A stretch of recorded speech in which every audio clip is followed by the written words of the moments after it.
বীরভূমের সিউড়ির তসরকাটা জঙ্গল, গাছগাছালিতে ঘেরা গোটা এলাকা। জঙ্গলের মাঝে পরিবার পরিজন বা বন্ধুদের সঙ্গে পিকনিক।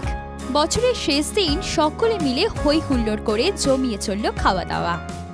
এখান থেকে আমরা আমাদের প্রাইভেট নার্সিং হোম থেকে এসেছি, কিন্তু আমাদের পাড়া থেকে হোক বা বন্ধু বান্ধবী হোক আমরা তসরকাটাতে আসি। এটা এখন চলতে আছে, যতক্ষণ না শেষ হচ্ছে আমাদের চলবে। এরকম আমরা মজা করেই যাচ্ছি, আমরা মজা করেই যাব, প্রায় সন্ধে হয়ে যাবে।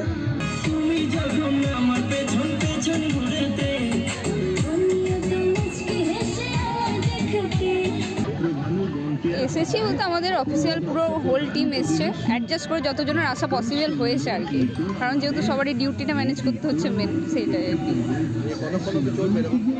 এখন চলবে র্যান্ডম 2টো অবধি, আমরা তো এনজয় করবো, তারপর যাবো, যা করে করবো। সবাই কি লোকাল এখানকার? অলমোস্ট লোকাল, বাইরে থেকেও আছে।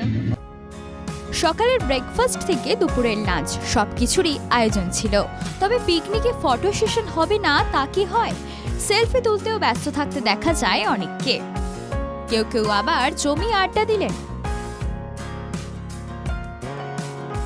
শুধু সিউড়ি বা তার আশেপাশের নয়, দূর দূরান্ত থেকেও পিকনিকে আসেন পর্যটকরা।